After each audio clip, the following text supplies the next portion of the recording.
It can be overwhelming if you're new to gardening. With all the different products out there, you might feel like you have to buy certain products in order to be successful, or certain kits in order to be successful.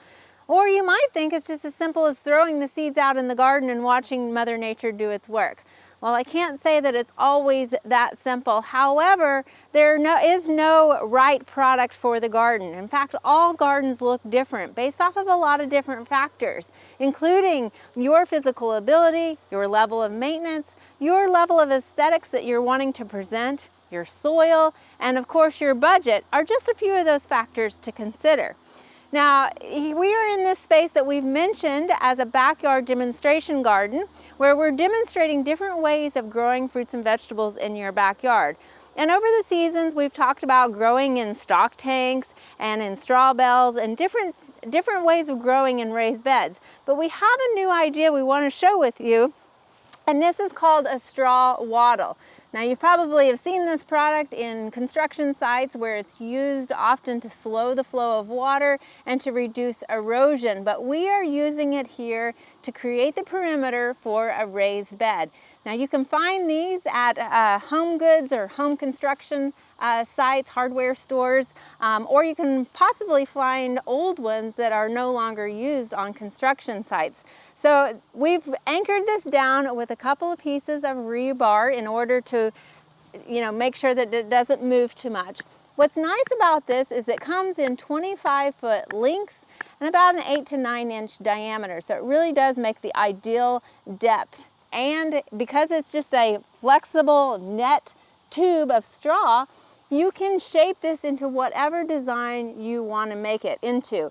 Now, we've used one just to make a circle. And I will say it makes the ideal circle because it allows you to really reach into that center. So it's not too big or not too small. We've gone ahead and sprayed out the Bermuda grass in the center and underneath it. And if you wanted to, that's all you would need to do other than fill it with soil and get ready to plant it.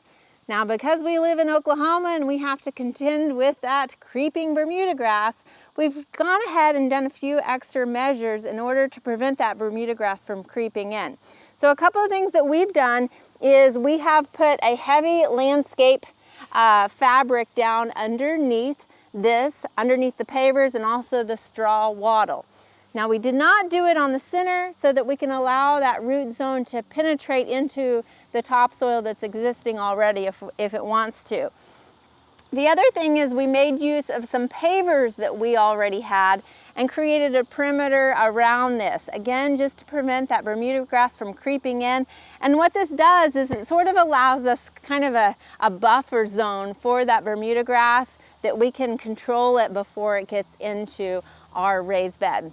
So now you can see we've got the raised bed built. We have, of course, one more thing to do, and that is to fill it with some soil. So you could, if you wanted to, if you didn't have enough soil, there's no reason why you couldn't use organic matter that you have existing. If it's the time of year you're constructing this that you have a lot of grass clippings or ornamental grass cuttings, you could fill that and then put soil, sort of like the keyhole style. There's no reason why you couldn't do that. At this point though, we're just gonna go ahead and fill it with some topsoil and compost.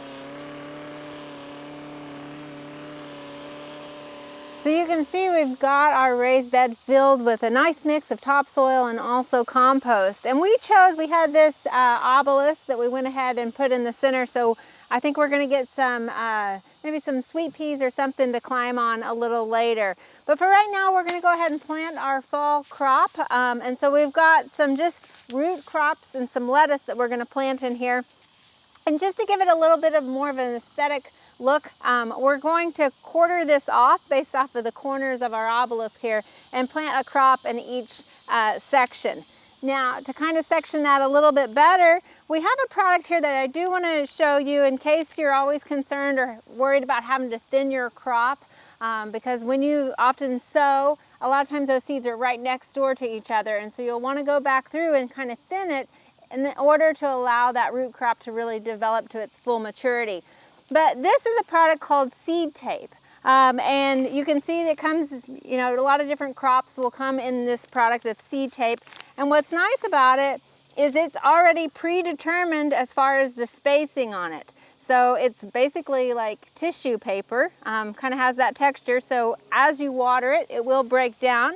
So the nice thing about this seed tape is it sort of organizes your garden a little bit. It makes it simple. We won't have to come back and thin those seeds quite as much as we would if we had just sowed it with our hand. Also, you'll notice that the seeds are sort of predetermined on a 3-inch spacing on this particular one for the beets. And so that kind of takes out some of that guesswork if you're new to gardening as well. And you'll also notice on the package, just if you're curious about how many seeds you're getting, so it includes on this particular product 22.5 feet of tape, which includes about 130 seeds. So this product costs around $8, so it's a little bit more than just a packet of seeds.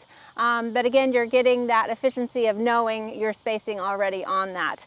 So on either side here of this particular one, we're going to plant some lettuce and some carrots. And then it's just a matter of watering it in, and you've got a fall garden crop planted.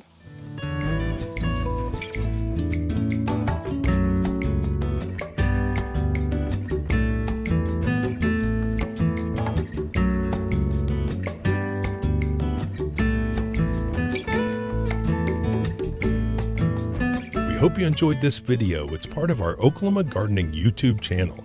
You can also find even more videos on our OK Gardening Classics YouTube channel. And join us on social media for great gardening tips, photos, and discussion.